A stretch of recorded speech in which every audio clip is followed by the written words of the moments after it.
Hi, welcome to PCW Rewind. I'm your host, CQ, and this is where we get to take a look back at some of my all-time favorite interviews and guest appearances from my live show, Pop Culture Warrior.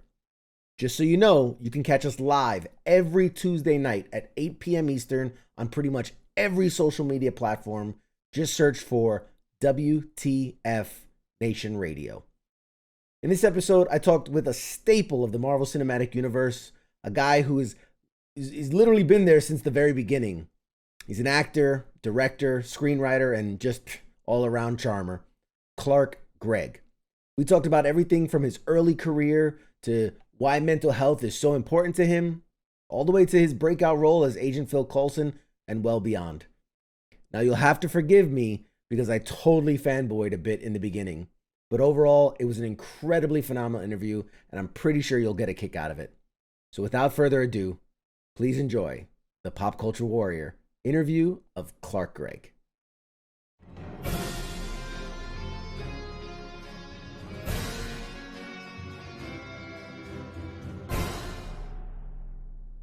I'm very excited today. I sat down to write my intro like I usually do, and I realized this is the most useless intro I have ever wrote.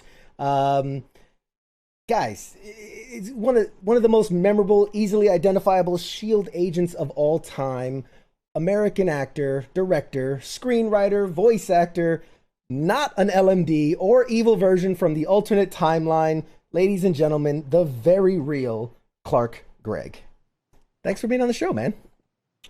My pleasure. Thanks for having me. Oh man, I am super excited for this. I'm a huge fan. Obviously, I'm decorated, adorned with all these Marvel trinkets around me. But I'm also a huge fan of yours in a lot of the work you've done. Oh, thank you. So I really appreciate your time, and I'm not going to waste time here. I want to dive right into it. Now, obviously, everybody's here because they want to talk about Phil Coulson. They want to talk about Agents of S.h.i.e.l.d. They want to talk about the Marvel Universe. But as my guest, I always want to first kind of get to know the person behind the iconic characters. So first off, I know you have a new puppy, Lucy. How's that working out for you? Lucy's the best. Lucy was adopted. She's a rescue who was found orphaned in Mexico. She was, I guess she is now 8 months old. And she's been my companion throughout the pandemic. And she's fantastic. She may pay a little visit in a little while. Fantastic.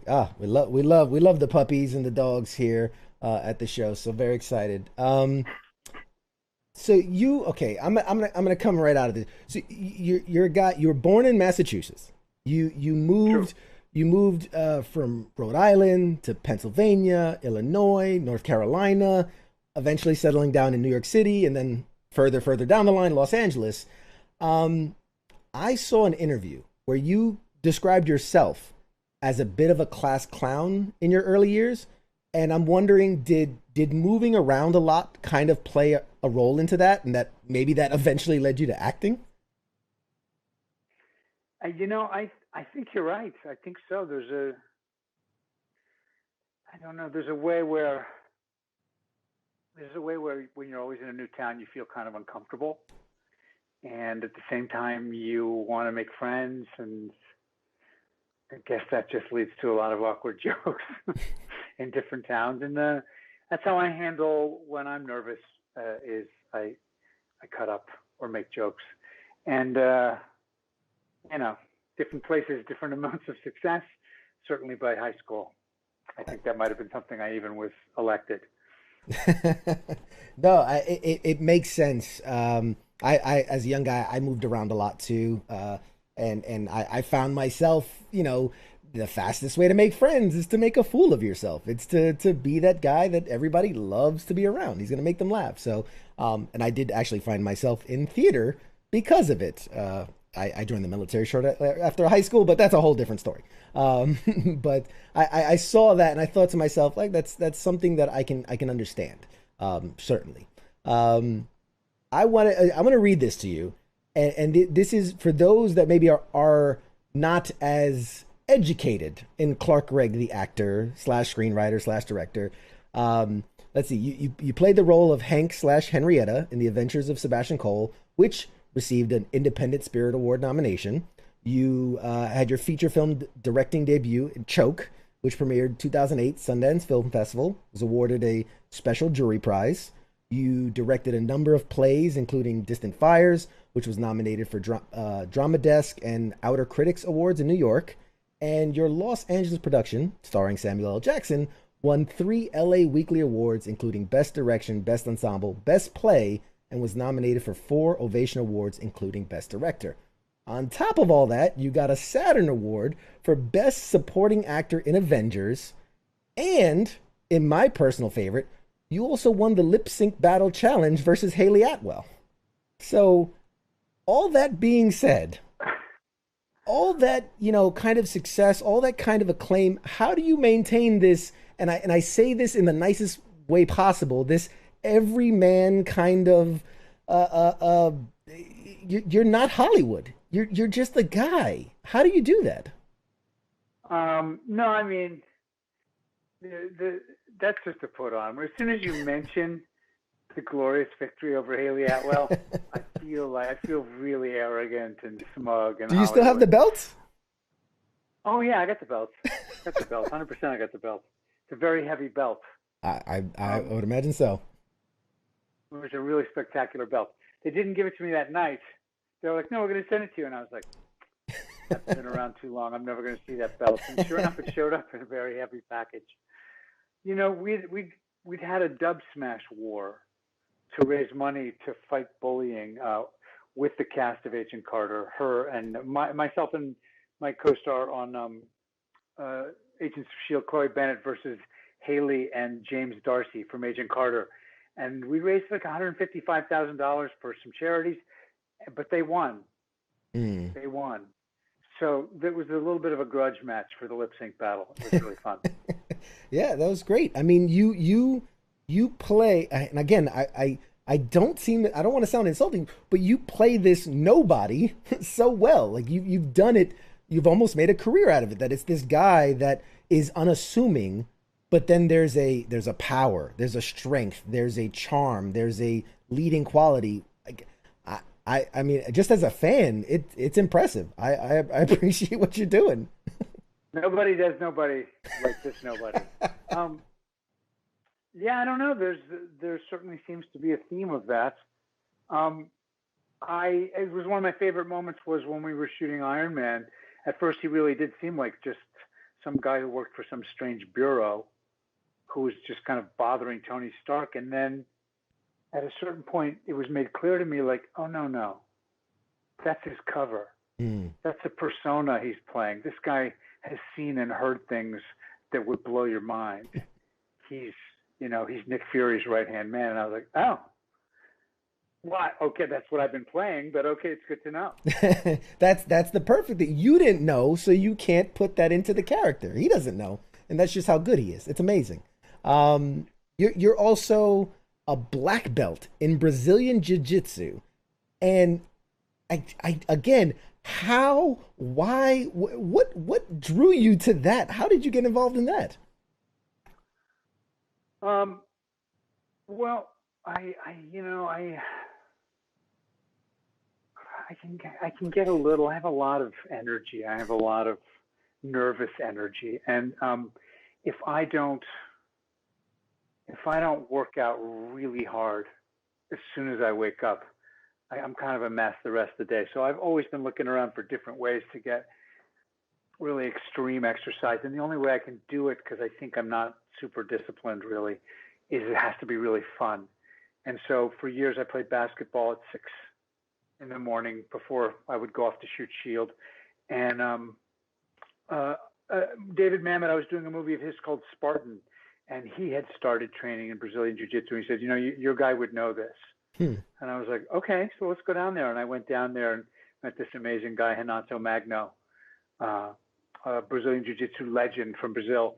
And I flipped for it. It was just one of the hardest physical activities you could possibly do, an incredibly effective form of self-defense where you don't really have to hurt anyone to neutralize them. And also a spectacular chess match with the really good guys. And I've been just I've been going for years. I haven't been able to go during COVID because the basketball and jiu-jitsu went out the window Right. once they shut down all those gyms. So I picked up surfing. Right, right. Yeah, it was one of the things I was going to ask. You know, you're also a really big proponent of mental health. I've seen you talk about it. I've seen you discuss, you know, anxiety and depression and these things, and especially in these times, like you said, losing those activities that are pivotal that we enjoy. You know, how are you? And again, you cut me off with that. You got jumped ahead of me. What I was going to say is surfing. I know you recently took it up. Is it always about kind of challenging yourself? Because I know a big part of mental health is like not being complacent, not getting into a rhythm or lulling yourself into this false sense of like I'm fine. Like you seem to always be challenging yourself. Is that a part of like your mental health regimen? Yeah, I would say that's a part of it. I mean, I literally feel the physical difference. If you ever struggle with anxiety, which I do at times, you quickly learn the mind body thing. It's really one thing. If you played sports ever, I don't know if you act. They're very the you feel the ways that your physical stuff impacts what's going on in your psyche or your mind. And uh, when I have really pushed myself, certainly there's something in any of those extreme sports or most sports where you really have to focus on what you're doing, and it lets you forget about the things you're worrying about for a little bit. But if I've run really hard and played basketball or paddled through a bunch of waves for 2 hours or sparred with somebody, on the mat or 10 people, the physical change in my body, it's like it discharges anxiety or worry, or it just sends me into the day in a much calmer place. I talk a lot about mental health stuff because I always felt like I was immune to a lot of that stuff. I got nervous sometimes before I'd go on stage for sure, but I liked extreme stuff. I liked challenging stuff. I liked doing, Brazilian jiu-jitsu, things that scared me.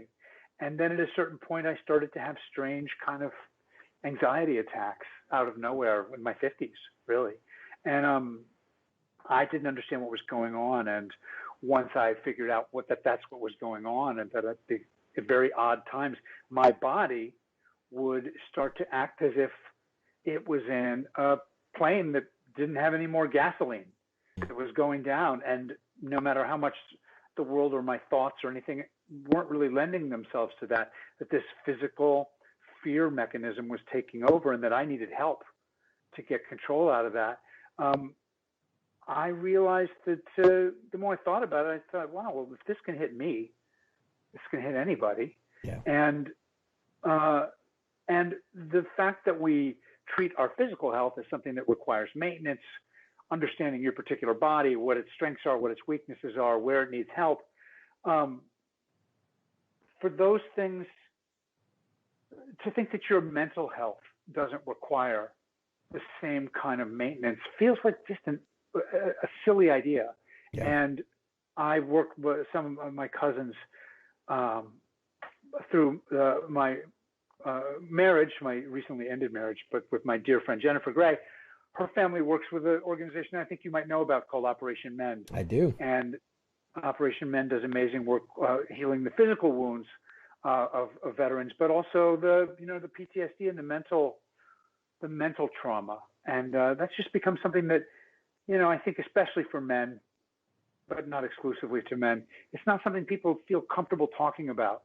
And it's just been in recent years that, some players, Kevin Love, DeMar DeRozan, a bunch of people in the NBA, men have become more comfortable going, look, this happens to me. I don't want to lie about it. Right. Because the more you treat it as some shameful secret, the more difficult it is to kick. So for my own therapy, I've just chosen to say, look, this is something that I deal with sometimes.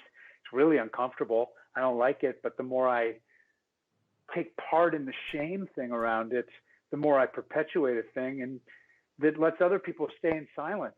And I think it's really something that within 5 or 10 years, we will all be saying, why weren't we talking about this? Right.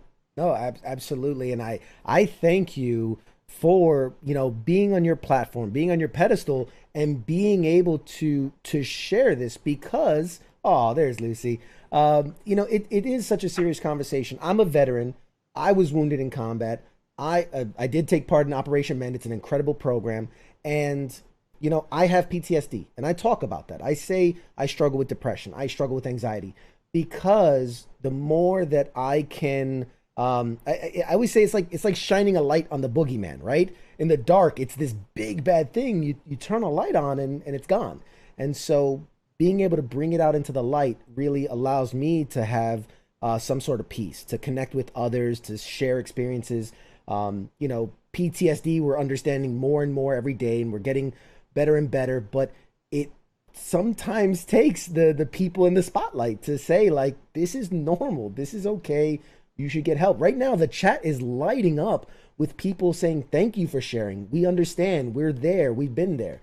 So it's an incredibly powerful thing. I've had a lot of people, I was very nervous about talking about it at first, but I've had a lot of people reach out to me, and say that they felt like they were alone with it. And it's something that when it happens to you, but very often it happens whether you have anxiety or panic attack or depression.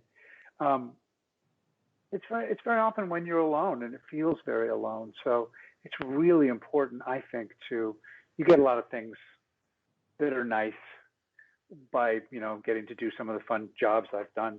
And the least you can do with that, what do they call it, platform, is to be able to reach out to other people. And frankly, it always makes me feel a little better. I had a lot of success using a technique, not exclusively, but using a technique called CBT.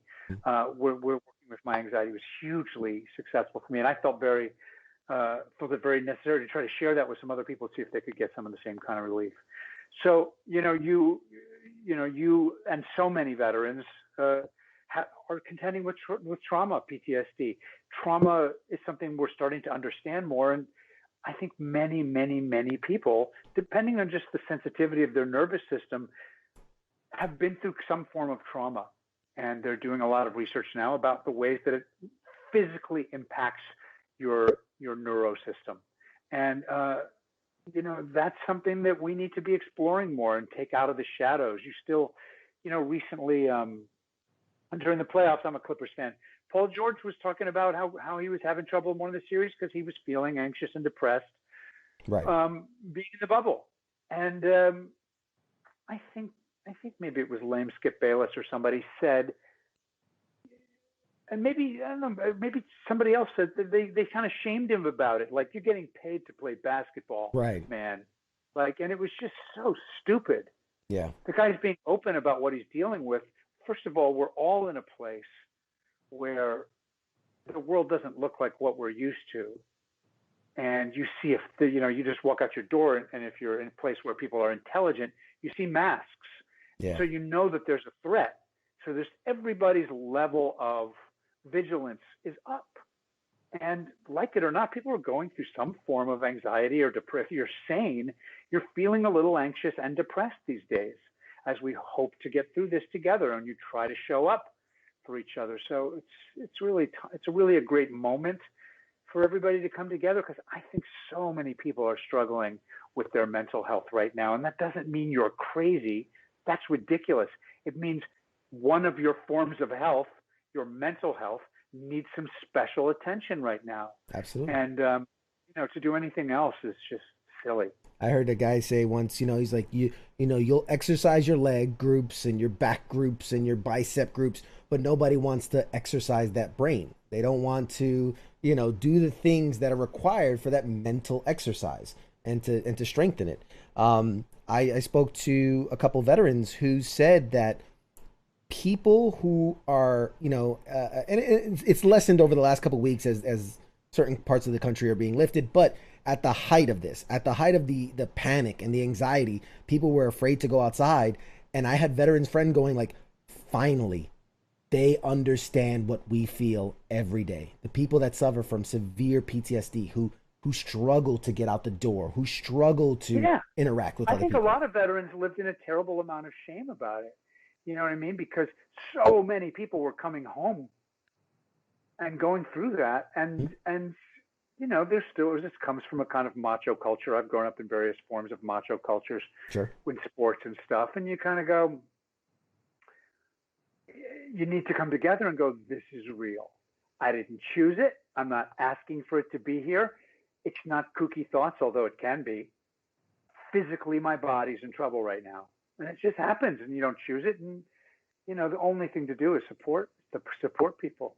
Yeah, absolutely. Absolutely. And I appreciate you so much for again, bringing this to light, because it is a very serious thing. And whether it's male, female, young, old, it doesn't matter. It's, we should all take part in our own mental health. And, you know, when you're going through something, say something, and it's okay to share those kind of things. But all right, we'll lighten the topic. I know it's very heavy for some of the people here that wanted to, you know, talk things. One last question before we dive into like a bunch of Marvel stuff. You know, you kind of returned to theater, you know, which you have a big background in this last February. And, you know, is this something that you've kind of been dying to get back into? Is this a return? Are you going to dabble? Are you going to stay a while? How do you feel kind of wanting to get back into theater?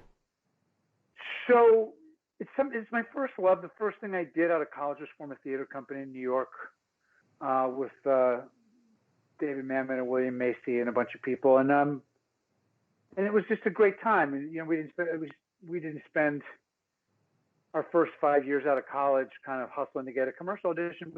We moved around Chicago, Vermont, New York, and did 20 plays, and really just tried to get our 10,000 hours.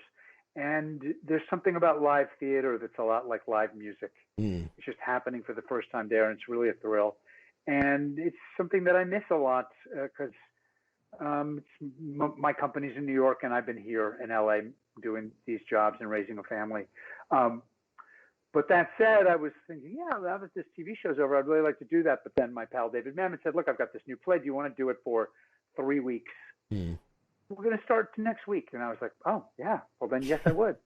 and so I got to do it with a bunch of people, including William H. Macy and the amazing Rebecca Pidgeon and a bunch of terrific actors. And we did it for 2 or 3 weeks. And then COVID happened, and we all went inside. Do you see a return? I mean, not to spoil what you're working on. I'd love to. I don't know what's next. I was just starting to kind of sort all that out after the season 7 of Agents of S.h.i.e.l.d. Wrapped when this all happened. I definitely hope to be doing some plays either here in LA or in New York. All kinds of stuff. I don't know. I don't mean to paint you in a picture. We're not setting up your calendar. No, you're not. I do have a question from the comment, and I'm only going to mention it because I thought it was hilarious. Leon says that since you're into the Brazilian Jiu-Jitsu, you should fight me for charity, or that I should fight you for charity, and I would happily I would get beat up by you for charity for sure. You never know. I'm really old. I mean, here, I like to joke. Anytime I'll play, let's say like ping pong or something competitive with anyone else, I always like to joke. I say, this is a lose-lose situation for you because A, you're going to get beat by a disabled veteran, or B, you're going to beat up on a disabled veteran. So this is really not yeah. Sorry, Leon. Next question. There you go. All right. So finally, we're going to get into some of the stuff that I know everybody's dying to hear about. And let me tell you something. Over the last 7 days, I have been inundated with emails and comments and my goodness on social media about all the questions I should ask you. So I tried to comb through them. I know you're probably at this point, my goodness, sick of hearing some of these questions. And I tried to pick the best ones for you. So right out the gate, I'm not sure. Maybe you're aware, maybe you're not. But they announced that Samuel Jackson's getting a Disney Plus show. He's getting a Nick Fury TV show. Is there maybe some talks about Coulson and Fury getting back together? Sure, does seem like a good idea, doesn't it? But I haven't heard anything. Been sitting here in my house. Okay, I'll mention. I haven't heard anything yet. I did read that. You did? Okay. Well, I did. It's hard to know. They've brought in the current. It's finally unified the Marvel world. There was a kind of Marvel TV and Marvel movies for a while. Right. They haven't shown a kind of post Coulson post Avengers Coulson in that world yet. So I don't know. I don't know what will happen. I feel grateful for how much I've gotten to play the guy. I can't wait to watch Sam Jackson, who's one of my favorite actors, play Nick Fury in that show on Disney Plus. Okay. I won't press. I know Disney is, there's only so many things you can say and you're allowed to say when you're allowed to say it. I won't say anything. I will say there's a great website, Geekosity, that does these kind of scoops, and they got insiders, and there was a rumor, a scoop that Chloe Bennett was actually being asked to maybe bring, because we know at the end of Agents of S.h.i.e.L.D. she's off in space, and that the last we saw Nick Fury, he was in space, and so I don't know, maybe there's something there. You guys are buddies, right? You guys talk, right? Yeah. No, I heard that's happening. Oh, okay. No, I don't know. Exclusive, confirmed. Got it. Thanks. Moving on. Checks in the mail. All right. So, I mean, obviously, everybody, like, the chat's going crazy right now because they dying to see you back. I feel like it's like, I just got out and they're trying to pull me back in already. But that's, you're so beloved by the fans. And to this day, hashtag Coulson lives is still trending. Like, it's still a big deal. There's thousands upon thousands of pictures and comments and posts about it because you're such a beloved character and such importance to this Marvel universe. I think not by everybody. Everybody I've come across. That's nice. So I found this interesting factoid, and I thought, I don't know if you know it or if you'd like to know it, but you are the only actor who has appeared in productions, film or TV, set in the Marvel Cinematic Universe from its launch in Ironman continuously without ever taking a year off. So you're the only MCU character, film and TV, that has from day one every year been in either our screens or our TVs without ever taking a break. So there you go. How's that make you feel? That's why I'm exhausted. That's a huge honor. I feel like Robert's been doing. Chris Evans has not taken a year off, has he? Well, we're talking from Iron Man 1 to now. Oh, right. Yeah. So the only, you have the distinction. I'll take it. That goes right up there on the mantle with the lip sync battle trophy, the longest running Marvel Universe or Marvel Cinematic Universe character. So let me ask you, and we kind of joked about this, but Disney is notorious and Marvel is notorious for like wanting to keep secrets under wraps and going through great lengths to make sure that that things aren't spilt. What for you, because obviously you were involved since Iron Man all the way through the end of season 7 of Agents of S.h.i.e.L.D., what was like the hardest secret to keep for yourself? Something that maybe you even almost or did slip out? That Thanos is still alive. Oh, that's perfect. That's perfect. No, I think it was tough. It was tough to know. It was tough to. I knew for over a year that Coulson did not live. That was a tough one to hold on to. Just because there were rumors were out, and I think I actively lied about it. Because I didn't want to spoil the thing. Well, I mean, it's not lying. It's holding up to your contractual obligations. Yeah, exactly. It's trying to keep from getting killed off forever. Yeah. Okay. So you knew what? I mean, I can't imagine what that conversation was like to go like, hey, you know how you're the glue that holds all this together? Yeah, we're gonna kill you now. What was that like? Well, I mean, some of your fans will have heard this story before, but I was there at Comic-Con to do the panel for Thor, and it was the first time they had asked me to do one of those panels because Coulson had a bigger part. And backstage, Joss Whedon walked in with what I realized was the cast of the Avengers. That was going to be the big surprise they put on stage. He came over and said, "Oh, hey, listen, I'm writing a really good part for you in the Avengers. Would you like to go on stage with us? And as a kid who read comic books as a kid, I just almost dropped dead right there on the spot. But I said, yeah, I'll do that. Next thing I know, I was standing out there. I think between Jeremy Renner and Scarlett Johansson, a few minutes later, and a couple of weeks later, maybe months, like a month later, I got a call saying, "Listen, Joss wasn't kidding. You have a really great part in the Avengers." Wow. From Kevin Feige, I believe it was, head of Marvel. And I said, "That's amazing. I can't believe it." I thought he was exaggerating. He said, "No, it's really great. What happens to you is what brings the Avengers together." And I was like, "Oh, aw, really? Oh well, it's been a hell of a run." Oh wow. So that's how I found out about that. Yeah, and how soon? Because I can imagine, obviously, Agents of S.h.i.e.L.D. came pretty soon after Avengers. How soon from that conversation do you find out? Like, oh, no, wait, we got an idea to bring you back. I was really dead. It was clear I was really dead, and I was making a little indie film, this other film called Trust Me, and I get a call saying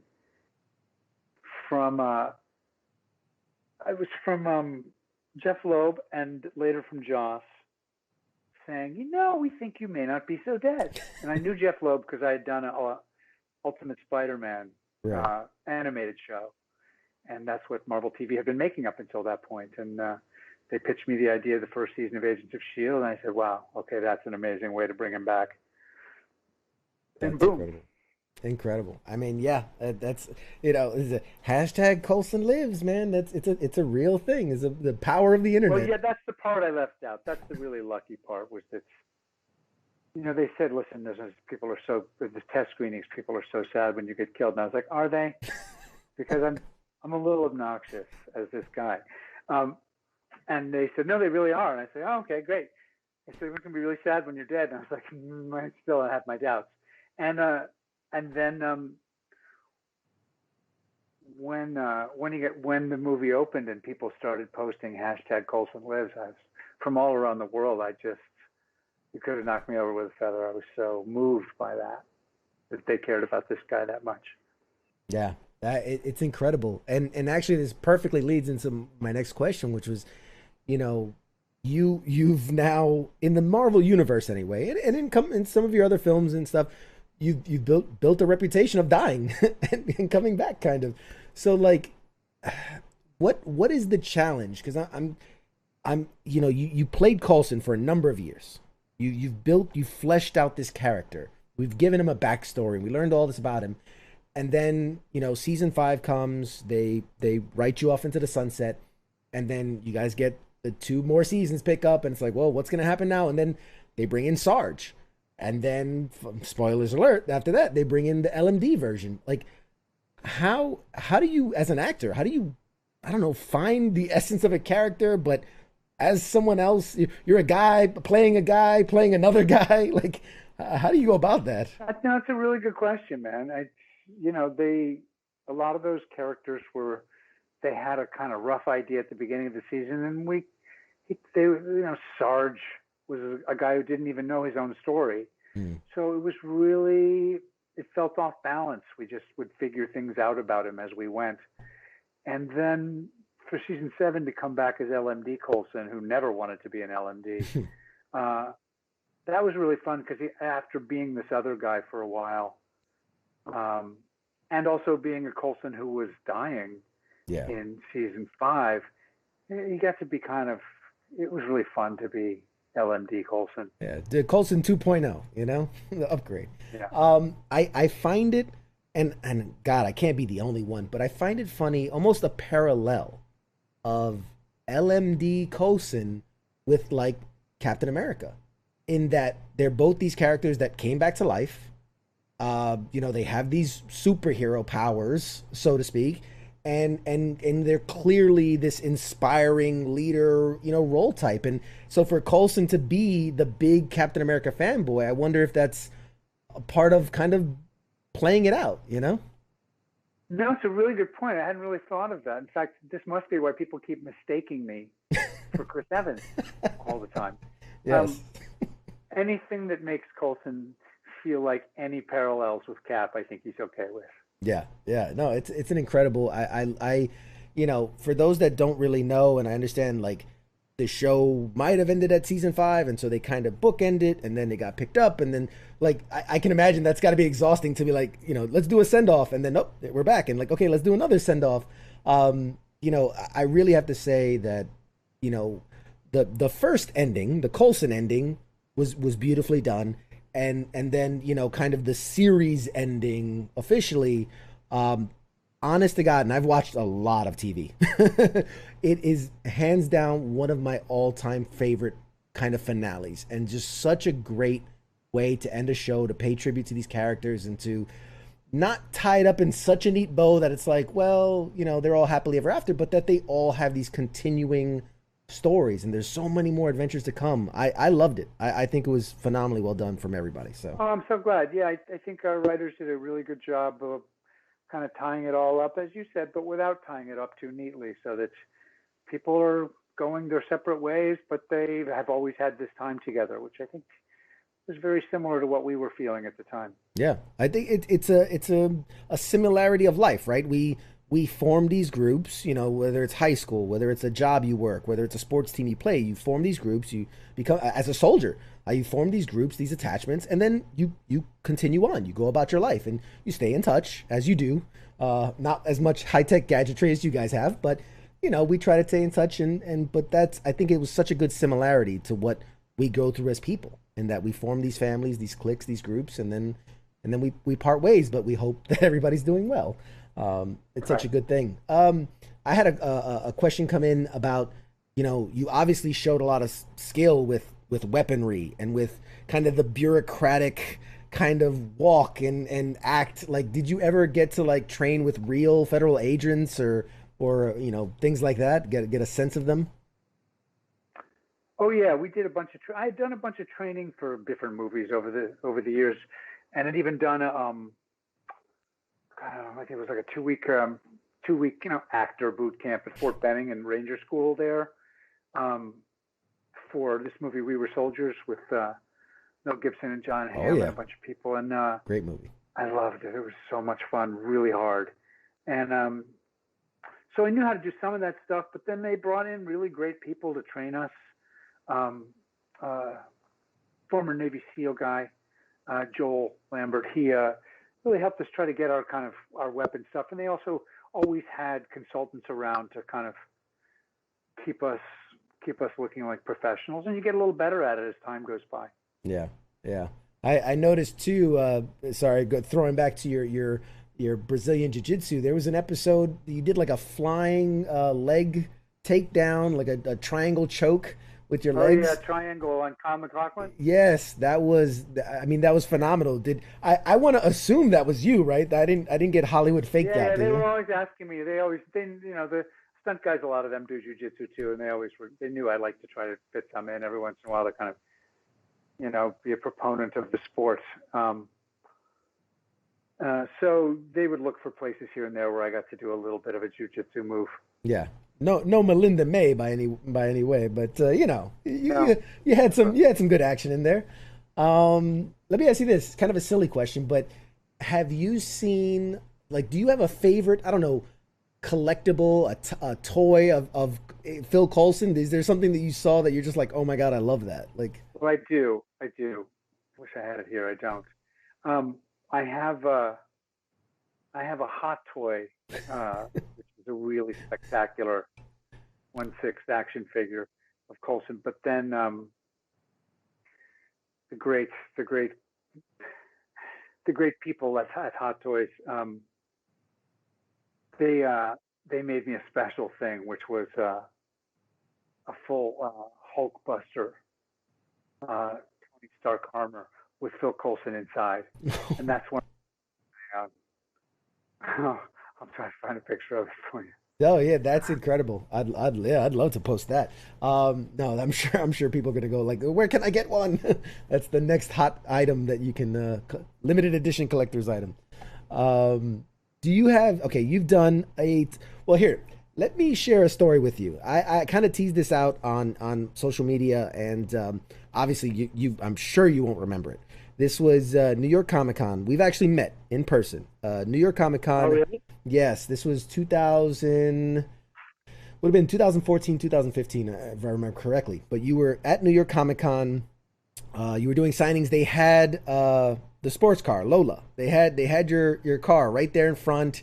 You were doing signings, and I was actually leading a group of wounded veterans, and I was showing them the con. I'm a frequenter. These guys were new at it, but I was kind of showing them around, and they had heard.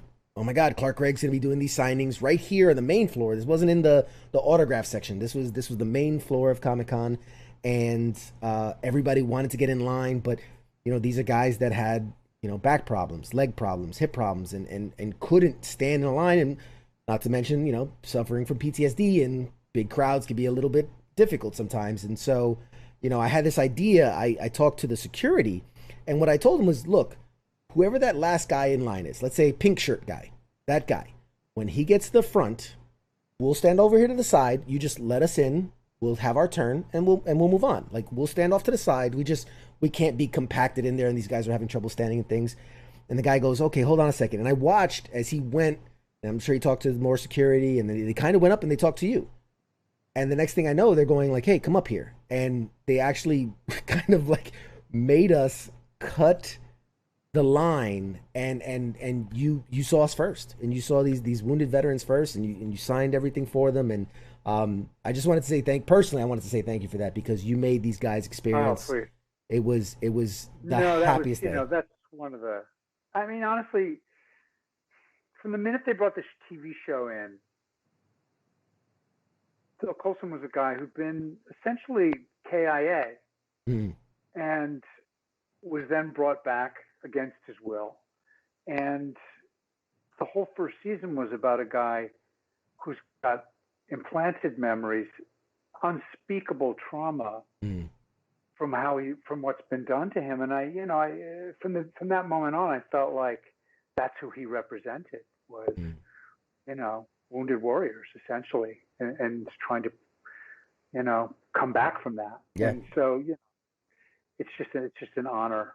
Well, Wow. it's just an honor when guys like you and your crew show up, and we get to in any way Wow. say thank you. It was great. So in that mindset, like, have you ever had any memorable kind of fan interactions at these? Because I know the events can get crazy. I've seen some wild pictures. So anything that stands out in your mind as far as crazy interactions? Um, yeah, there've been a few, but they're also kind of flattering. People want to get a tattoo of your signature. Yep. I try to talk them out of it, and I'm like, I might be super unpopular next year. I wouldn't be surprised.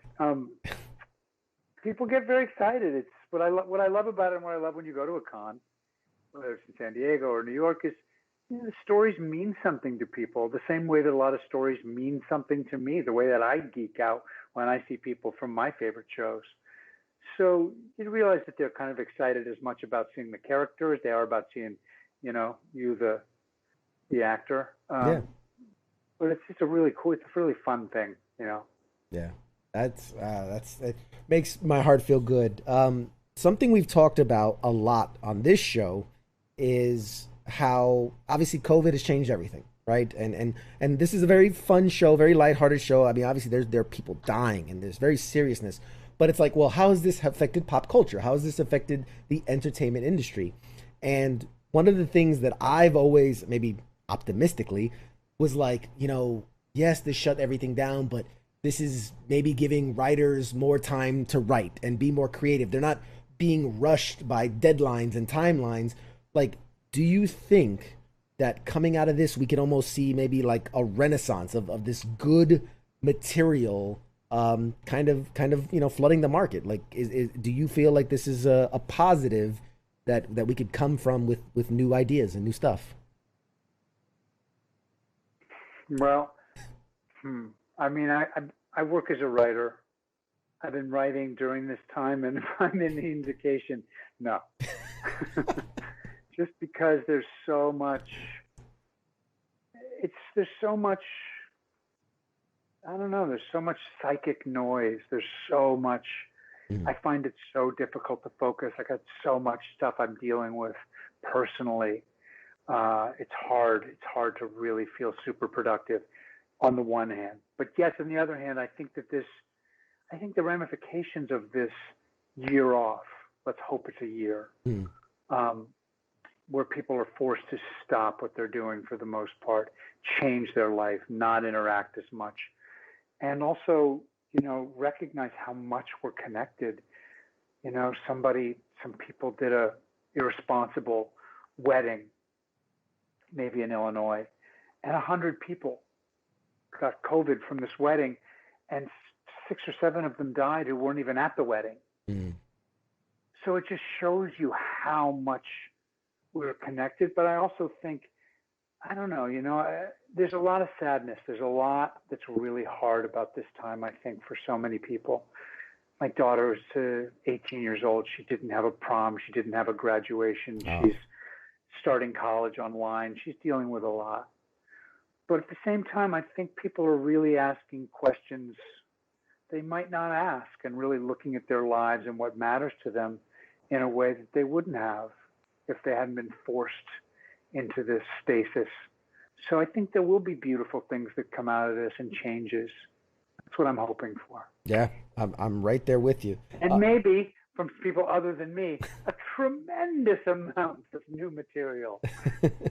That's the hope. That's the hope that we'll see a silver lining at some point from this cloud. And actually, speaking of your daughter, like I've seen, obviously get spread quite a bit, these TikTok videos and Vine videos of you guys dancing and doing Kardashian quotes and these things. Like, is that you don't seem to be embarrassed much. You seem to just go right with it. I mean, I've done so much embarrassing stuff at this point. Nobody thinks I'm cool. What am I? She wants to do one of these things. It's so fun. I love doing them with her. She's a spectacular person and really funny. And if we have to memorize some Kardashian dialogue, I'm down.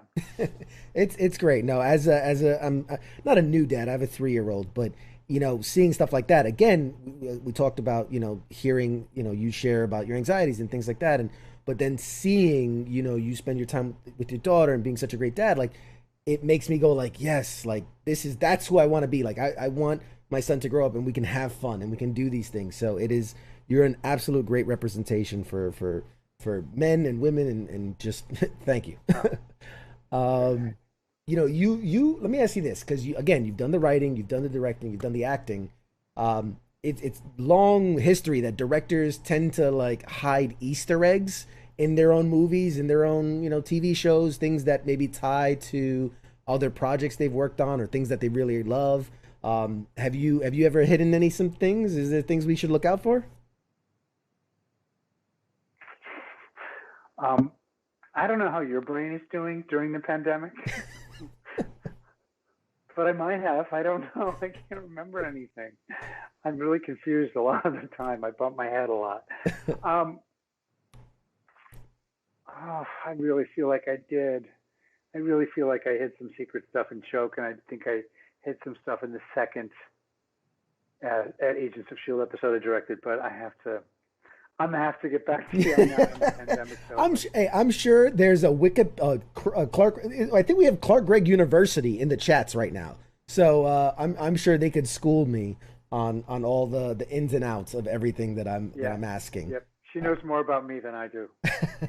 I've seen the video. She's a wonderful person. We've communicated online. When she heard that I was doing this, she reached out, and wonderful person. Let me ask you. So, you got to kind of jump from TV back into the movies with Captain Marvel, and obviously, how can I say this politely? They de-aged you because this is set in the 90s. How dare I? What was maybe not the experience of acting it, because I can assume it. You don't really feel like they're de-aging you when you're acting it, but seeing it, how what was that like? Seeing yourself not really yourself, but past version of yourself. Yeah, it didn't. I never looked quite like that guy. They definitely used some old pictures of me and to kind of composite these versions. Um, it was cool. I mean, I liked it. It was weird to act with like dots on your face and go, I wonder what I'm going to look like during this scene. But it was really kind of a younger Phil Coulson than it was a younger Clark.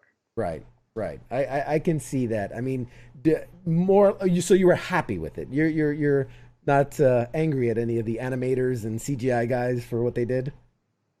No, God, no, no, please make me look a lot younger. Why? No, why, I have a lot more hair. Yeah. No, I sent them flowers. Because I mean, there's been a history of actors. There have been scandals involving CGI and it not going over so well. But I thought they did a really Sam Jackson especially. They did a pretty darn good job of making you forget that, oh, I'm not looking at the person that's acting. Really, I'm looking at a version of them, a digital version of them. Yeah, It was really great. exactly. Um, a big question that kept coming up from a lot of people is that, as the director, as the writer, as the star of Agents of S.h.i.e.L.D., were there ever any stories that you wanted to tell, maybe that you pitched that didn't stick, or storylines that ended too soon? Like, was there anything that you felt kind of got left on the table at some point in the series? Um, Boy, they really. I felt like they really had time travel and in the past and the framework and LMDs and Ghostwriter. There's always things that I was interested in. That probably wouldn't have been great stuff. Like I was very interested in what Coulson felt like as an LMD, and Mm. did it feel more like being human than he thought it would, or did he feel different? Just the existential stuff of what his soul was like right now in that form. I was kind of more interested in exploring that, but I'm not sure that would have made a better TV. I would have been interested. The How do I say this? The you've obviously had a lot of time playing this character, and I'm curious what you felt was Coulson's weakness. Right? Everybody knows great leader and strength and inspiring. What did you feel were his greatest weaknesses? Um, Somebody pointed out how many of the really disastrous things that happened on S.h.i.e.L.D. were a result of things that we did. Um, but I don't know about that. I don't know. I think like a lot of people, his weakness came from his strength. After he'd been killed off, when he came back, a lot of secrets had been kept from him, and he found it a little bit more difficult to keep secrets after that. And because he developed this, it was really a show about people who were so dedicated to serving this mission of protecting other people that they didn't have time for a real family, and they became a family of their own. And I think that's something that really hit him and gave him a kind of, I don't know, a kind of a care and a soft spot in a way that brought him to life as a human, but I don't think always it made it difficult for him to make some of the really hard decisions that I don't think Nick Fury would have had the same difficulty making. Mm. Yeah, you mind if I take a crack at one of them? Sure. I noticed that a strength of his is that he never feels outmatched. He never feels out of his depth, and that ends up becoming a weakness because what was it? In Ironman 1 against the Ironmonger, he's trying to just walk up in the place like no big deal, and Yeah. in Thor, you're going up against the Destroyer, like, hey, dude, I'm not like big metal thing falls out of the sky and just not phased. And then obviously Loki in Avengers, but thinking you had the drop on him, and so maybe thinking that he had it all under control might have been a weakness, maybe. Possibly. I may differ with you slightly. I think that one thing Coulson really does well is he leads with some attitude, Mm. and I don't think it's necessarily representative of how scared he was to be going up against this Asgardian god of mischief. But if you're going to walk in there with some giant gun, no matter how scared you are, you got to act like, You gotta please own the give scene. me an excuse. Please, yeah, give me an excuse to use this thing. I'm dying to see what it does. It's the psychological warfare Right, more right. than his actual mental temperature. I like it. I'll take that. I'll bow to that explanation. Did you end up taking some stuff from set? From you kept any personal items? I know Disney would disapprove of that, of course. If you were They going were to, auctioning off a lot of the stuff from Agents of S.h.i.e.L.D. And I was like, oh, is this for charity? Turns out, no, it was for Disney. yeah, we discussed this But I guess earlier if in the the theme show. park's closed, they're going broke. I might have grabbed the odd thing or two. Not a lot, just a few things. Yeah, the mementos. I have a wonderful badge or two. Yeah, I mean, I think you've earned it. You put in 7 years of hard work into this. You deserve a memento, a keepsake. I think so. I never understood why they wouldn't allow it. I get it if they're like, oh, we're gonna put it in the Smithsonian for archival stuff, but if they're gonna sell it anyway, let the man have it. Yeah, I think the first thing I saw, we talked about this earlier in the show, was Yo-Yo's gauntlets was one of the prize Yeah. items going for things, and I was like, oh, I think it should go to the actor. I mean, let them do what they want with it, but that's just me. There I'm was not sure she loved those gauntlets. probably not, but There's things that are cool, like, Coulson synthetic, first Model 1 synthetic arm. But by the time you've got that thing getting squeezed on you every day for 3 or 4 months, you're like, I never want to see this thing again. sure, sure. What was I want to ask the dumb question of like, what was the hardest part of doing this job of being Coulson? Was it waking up early? I don't know. No, I kind of like to wake up early anyway. Something about California, you just wake up early. And my daughter was waking up early, so uh, I didn't mind that. The first 5 seasons, when we were doing 22 episodes, uh, of an action show where there was fight rehearsal and stunts and green screen in addition to the dialogue scenes. Sometimes that by the time you got to episode 18 or 19, pieces of you started to fall off. It was a wonderfully fun grind, but it could be a bit of a grind. The last 2 seasons when we did 13, as the world's kind of moved into that kind of shorter episode season idea, that felt like a little bit better bite to chew. Yeah. Okay. Um, I'm curious because I saw a picture, and this was at the unveiling of Stan Lee's foot and handprints, and you and Chadwick Boseman, rest in peace, were at the. How do you end up at Stan Lee's big moment? How did that work out? I had met Stan a number of times since the Spider-Man days, and uh, I just got a call saying, they'd like you to show up and say a few words. And I was like, for Stan Lee? Yes. And I was really honored. I'd grown up reading his comics, and he'd always been incredibly cool with me. And Coulson was one of the few characters who appeared first in films and then moved into the comics. And I hung out with him at Comic-Con sometimes. And he just was a real gent, a really, really special guy.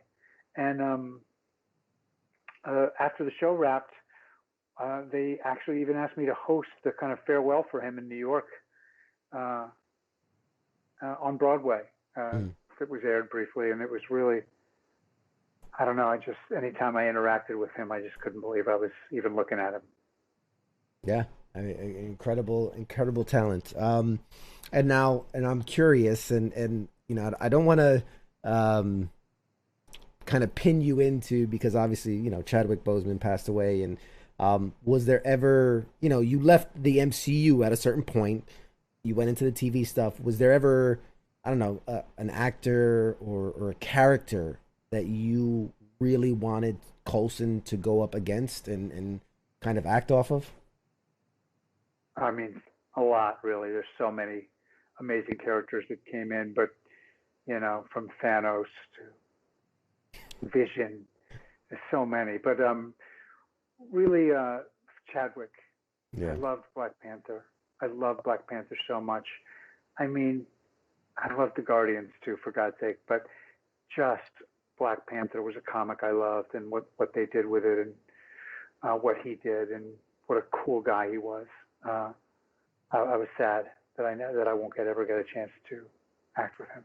Yeah. I mean, I can't remember the last time just so many people felt the impact of such a loss all at once. Maybe when Kobe Bryant suddenly passed in the helicopter crash, and it was just such a shock wave that kind of like hit you and almost in waves and things, and it's a tribute to his talent and what he brought. Have you ever, out of curiosity, obviously, we're all mostly vets in this channel here. Have you ever done any kind of USO tours or think of, going out to check out some of the bases, things like that?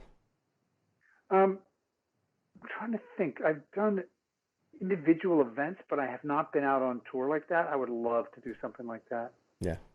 My people will reach out to your people. We'll get it set up. No problem. Great. I would love that. And I saw a video of you sneaking around, or maybe not sneaking around because you had a camera crew with you, but in Comic-Con in costumes and stuff. Is that something you've done often, or was it just kind of that for that one time? It was a gag. They wanted me to go around. Oh yeah, we were in weird costumes. That's right, me and Chloe, and talk to people. It was very risky. We were like, hey, what do you think of Agents of S.h.i.e.L.D. and blah blah blah blah blah. Right. But it went pretty well. People were luckily we picked people who seemed to be big fans of the show. I mean, how could you not? How could you not? Yes. So yeah, we're out of time with you, man. This was absolutely incredible. I wanted to thank you so much for being here, and this has been just memorable. So thank you so much. I know the chat is. Thank you so much. It was really a pleasure to do, and maybe we'll cross paths through Operation Men stuff, or absolutely. Let me know any ways that I can show up for your tribe. I would be honored to. No, we appreciate that. We are planning a lot of stuff with the station. It's a veteran military station, and so maybe, who knows, maybe down the road there's something we can work together on. It'd be an honor. So thank you again. Thanks so much for having me. Yes, absolutely. Guys, we're gonna go on a short break. We're gonna say goodbye to Clark. Thank you guys for tuning in, and we'll see you guys after the break.